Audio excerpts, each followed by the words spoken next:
Allô tout le monde! Bon matin! Donc c'est le matin pour moi, donc bon matin à celles qui vont écouter ça le matin, bonsoir à celles qui vont écouter ça le soir. Donc on se retrouve encore une fois dans une autre vidéo.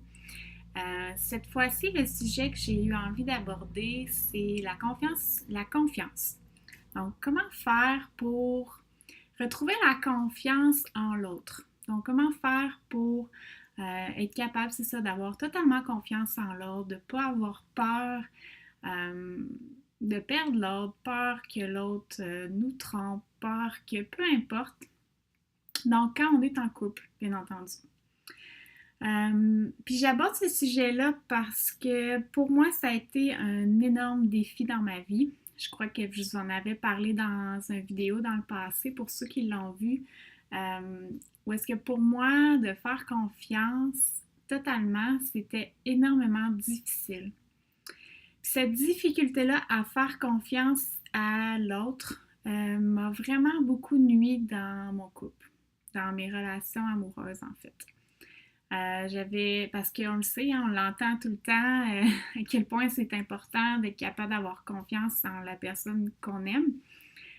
Comment est-ce que cette confiance-là va être souvent la base du couple, hein, le fait qu'on se fasse mutuellement confiance.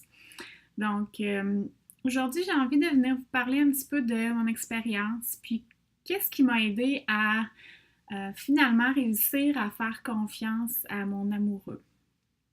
Donc, en fait, pour vous expliquer un petit peu comment j'ai vécu ça, c'est vraiment, tu sais, j'avais tellement de la difficulté à m'aimer dans le passé que j'avais beaucoup de difficulté à faire confiance à l'autre. Mais je m'en rendais pas tout le temps compte que c'était par manque de confiance en moi que j'avais de la difficulté à faire confiance à l'autre. Euh, Puis vraiment, ce que ça apportait, c'est que quand, disons, mon chum sortait avec des amis, quand mon chum était en contact avec d'autres filles, je devenais vraiment, vraiment pas bien. Puis c'était rendu vraiment hors, incontrôlable par moment. Parce que j'avais vraiment un sentiment qui montait en moi rapidement, une émotion qui montait en moi rapidement, puis je tombais vite dans la peur. Puis je voulais beaucoup me protéger, je voulais comme contrôler les choses parce que j'avais tellement peur que ça arrive, qu'il me laisse, qu'il me trompe, peu importe, que je cherchais comme un peu à contrôler tout ce qui était à l'extérieur de moi, sans le vouloir, vraiment parce que j'étais un peu désespérée, si on veut. Puis, je cherchais beaucoup, bon, c'est ça, ce que mon chum me rassure, me dise non, t'as pas à t'en faire, je t'aime. Mais il avait beau me rassurer, me rassurer, me rassurer, ça, c'était jamais suffisant. La peur était toujours là. Puis plus ça allait, plus la peur grandissait. Puis moins j'étais bien avec le fait que bon, il y a des amis de filles. Moi, j'étais bien quand il sortait de la maison. Puis même vers la fin, j'avais des moments de panique. Puis j'étais plus capable de contrôler, dans le fond, ces émotions-là qui montaient en moi. Puis, c'est pas parce que je n'ai pas consulté. J'ai tellement consulté pour régler ce problème-là. Je voulais tellement que ça change. Puis, je voulais tellement que notre couple aille bien, que je consultais. Je donnais mon 110% en fait pour que ça fonctionne. Parce que pour moi, fonder une famille, c'était super important. Puis, je sentais que c'était comme un pattern qui se répétait. Mais j'étais incapable de m'en sortir. Donc, c'est un peu ce que j'ai vécu. Puis c'est sûr que, étant donné que ça créait beaucoup, beaucoup de conflits dans mon couple, ben ça faisait juste nous distancer. Puis ça me faisait encore plus peur. Euh, Puis tous les conflits qu'on avait régulièrement, ben ça me causait énormément de fatigue.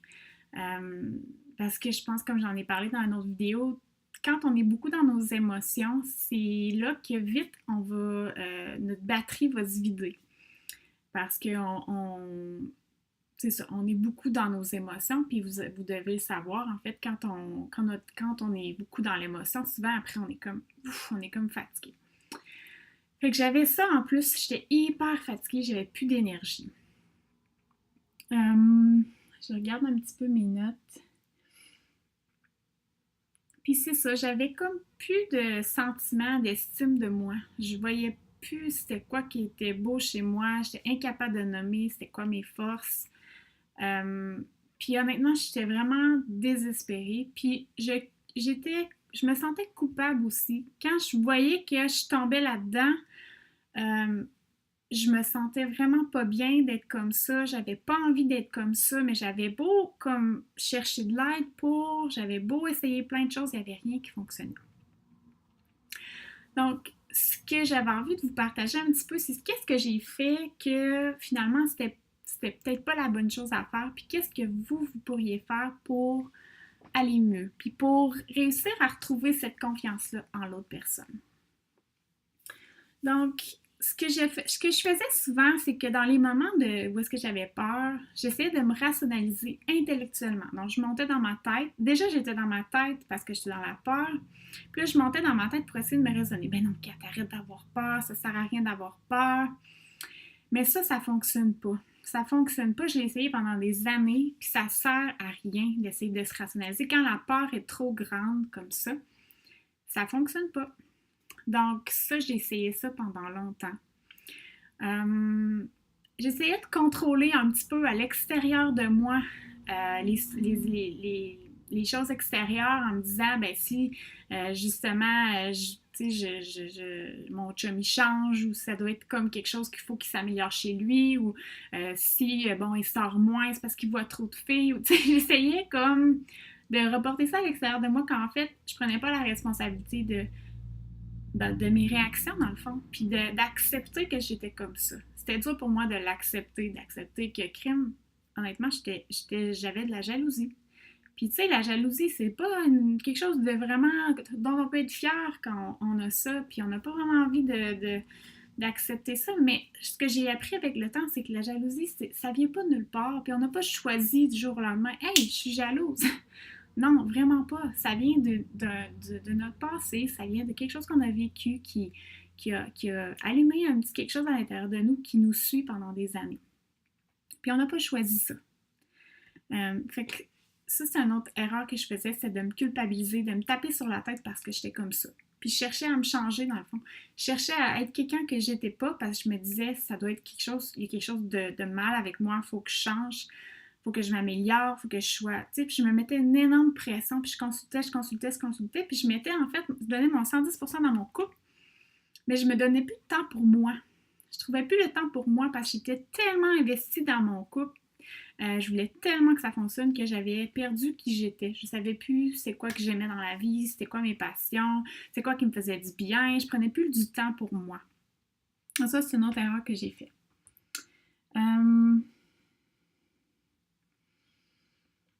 Puis la dernière chose, c'est que j'ai... Tu sais, en fait, c'est que excusez, j'ai continué à toujours chercher les solutions au même endroit. Puis dans ce temps-là, c'était dans les consultations. Puis chez le psychologue. Puis en fait, ça m'a énormément aidé, puis je trouve ça primordial de faire un travail sur son passé, de comprendre des choses de notre passé.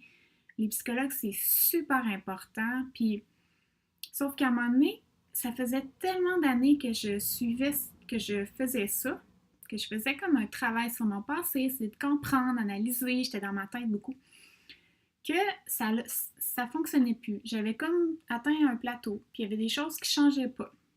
Fait qu'il a fallu que j'essaye, que je change un peu ma façon de faire, que j'essaye quelque chose de nouveau. C'est là que ça s'est mis à changer. Fait que des fois, je pense qu'il faut se permettre d'essayer quelque chose de nouveau. Quand on sent que ce qu'on essaye depuis longtemps, ça ne fonctionne pas, bien on sort de ça et on essaye quelque chose de nouveau. On sort de notre petite zone de confort. Tu sais, je pense que moi, j'étais un petit peu dans ma zone de confort parce que moi, j'avais pas de difficulté à être dans ma tête, à analyser les choses, à suranalyser. C'est dans ma nature. Je suis quelqu'un de super introverti, introspective. Donc, ça ne me sortait pas du tout de ma zone de confort. Sauf que quand il a fallu que je sorte de ma zone puis que vraiment je passe à l'action, je mets des actions concrètes, là, on me sortait un petit peu plus de ma zone de confort. Mais c'est ce que j'avais besoin. C'est vraiment ce que j'avais besoin. Donc, si j'en viens un peu aux solutions, je vais vous donner quelques trucs qui, je pense, qui pourraient vous aider si vous êtes dans une situation comme ça, où est-ce que c'est plus difficile de faire confiance à l'autre, puis vous avez vraiment envie d'arriver à surmonter ça, à être capable de faire confiance, parce que c'est important pour vous d'avoir une belle relation, oui, de couple qui est basée sur la confiance. Donc, la première chose, c'est si on veut être capable de faire confiance à l'autre, il faut être capable de se faire confiance à soi. Donc, le premier pas, c'est de revenir à soi, puis de bâtir sa confiance en soi, puis d'apprendre à s'aimer. S'aimer véritablement comme on est, dans nos beaux, puis dans nos moins beaux côtés. C'est ça le plus gros morceau, je trouve, c'est l'amour de soi.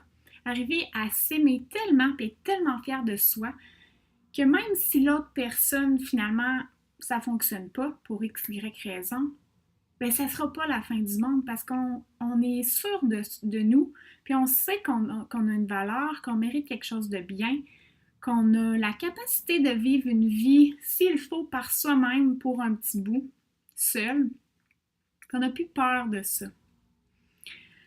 Puis ça, ben, c'est vraiment le gros travail que je fais avec mes clients, de les amener à apprendre à identifier c'est quoi leur force, à réapprendre à s'aimer, à voir qu'il y a un potentiel à l'intérieur d'elles, puis qu'elles n'ont pas besoin de tout le monde autour d'elles pour se sentir fortes, se sentir capables, se sentir confiantes, puis sentir qu'ils ont une valeur. Donc ça, c'est un des aspects. Apprendre à développer sa confiance en soi. L'autre aspect, sortir de sa tête. Je vous le dis tout le temps. Sortir de sa tête pour justement être capable de pas laisser premièrement la petite critique à l'intérieur de nous qui cherche toujours à nous rabaisser, prendre le dessus sur notre vie. Mais aussi pour être capable vraiment de pas monter dans la panique, dans les moments où est-ce qu'on a peur, d'être capable de mieux gérer son stress, mieux gérer cette peur-là, ce qui monte en nous. Donc, ça, c'est un autre aspect, sortir de sa tête. Dernier aspect, c'est demander de l'aide. Ayez pas peur, puis surtout d'essayer quelque chose de nouveau. Si vous sentez que vous avez l'impression d'avoir essayé plein de choses, mais en fait que vous avez surtout essayé les mêmes choses, puis que ça ne fonctionne pas, ben go, essayez quelque chose de nouveau. Pour moi, ce qui a fonctionné, c'est quelque chose de plus intensif. Ça a été vraiment quelque chose de plus intensif, quelque chose où est-ce que, un suivi où est-ce que j'avais des actions à faire concrètes. Parce que je me suis mis à méditer, je me suis mis à essayer des choses concrètement. Puis c'est vraiment ce qui moi, m'a aidé personnellement. Peut-être que c'est pas le cas pour vous. Peut-être que vous, c'est autre chose qui va vous aider, mais essayez de vous dire qu'est-ce que en ce moment je suis en train de répéter puis qui finalement m'amène pas de résultat, puis qu'est-ce que ça me prendrait pour essayer quelque chose de nouveau. Puis essayez de trouver quelqu'un de confiance, quelqu'un en qui vous dites crime, je pense vraiment qu'elle pourrait me faire évoluer parce qu'elle me ressemble, je suis bien quand je suis avec cette personne-là, je me sens à l'aise. Essayez vraiment de trouver quelqu'un qui, c'est ça, qui vous ressemble à certains niveaux. Puis si c'est quelqu'un qui a réussi à surmonter ce que vous avez surmonté, bien encore plus. Parce que c'est sûr que cette personne-là va être capable de vous voir aller, va être capable de savoir qu'est-ce qui vous aiderait le plus dans votre cheminement. Donc voilà. Ce serait un peu les choses que je voulais vous partager. Puis je voulais vous dire, parce que moi j'ai été pendant longtemps à me dire, j'y arriverai pas, je m'en sortirai jamais, c'est pas possible. Puis je veux vous dire, non, c'est possible. Il y a vraiment de l'espoir, c'est possible. Aujourd'hui, je vais tellement mieux. J'ai plus ces craintes-là qui m'envahissaient, qui étaient tellement juste un poison pour moi puis pour ma vie. Tu sais, maintenant, j'ai confiance en moi, je sais que j'ai une valeur. Tu sais, je suis pas non plus... tu sais, des fois, les gens, on dirait, ils pensent, ah, il faut s'aimer, mais ça, c'est pas un peu égoïste. Non, c'est pas égoïste, c'est d'apprendre à s'aimer puis juste à être fier de qui on est sans nécessairement tomber dans l'excès, juste dire hey, je suis fière de qui je suis, j'ai quelque chose de beau à apporter, j'ai une valeur, j'ai des forces, j'ai des talents qui sont innés en moi, qui sont naturels, puis je suis capable d'affirmer cette personnalité-là de moi. Donc, euh, donc c'est ça. Tu sais, c'est possible d'aller mieux, c'est possible de surmonter la jalousie. Je vous en prie, si vous vivez de la jalousie, sachez que c'est possible de s'en sortir. C'est tout ça ce que je voulais vous dire. Puis que si vous en avez envie, puis si vous avez envie de justement retrouver plus de simplicité dans votre couple, de pas d'être capable de reprendre le contrôle sur ces émotions-là qui sont envahissantes, puis d'être capable de bien les gérer, d'être quelqu'un de calme, d'être fier de qui vous êtes, puis de pas tomber dans ces comportements-là qui vous font sentir coupable après coup. Ben, n'hésitez pas à me contacter parce que moi, c'est une clientèle qui me tient tout spécialement à cœur. Je suis en train justement d'accompagner des femmes en ce sens-là, puis je trouve ça magnifique le progrès qu'elles font. C'est, c'est magique de voir que comme par mon expérience qui a été vraiment douloureuse, je réussis aujourd'hui à redonner confiance en ces filles-là, puis à leur donner espoir que c'est possible d'être bien en amour, puis ça peut être simple. Tellement longtemps, j'ai cru que c'était compliqué l'amour, puis que j'y arriverais jamais, mais non, ça peut être tellement simple. Puis je pense vraiment que le premier pas, c'est de revenir à soi, puis de demander de l'aide, d'essayer quelque chose de nouveau si on sent que ça stagne, puis on a vraiment envie que les choses y changent. Donc voilà, c'était ma vidéo pour aujourd'hui. Je vous laisse là-dessus. Je vais mettre un lien vers mes services. Vous irez voir, jetez un coup d'œil si jamais ça vous parle. Donc, si ça vous parle, vous pouvez prendre un rendez-vous pour un appel d'introduction. Donc, dans cet appel-là, on regarde vraiment ensemble qu'est-ce qui ne va pas, qu'est-ce que vous avez envie qui change, puis je vous explique un peu comment je pourrais vous aider plus concrètement dans votre situation. Puis ensemble, on voit si c'est le bon timing, si vous êtes prête à vous investir, si vous avez envie d'un suivi. Donc voilà, je vous laisse là-dessus. Je vous souhaite un beau week-end. Je pense pas revenir faire une vidéo cette semaine. Puis on se revoit la semaine prochaine. Bye tout le monde!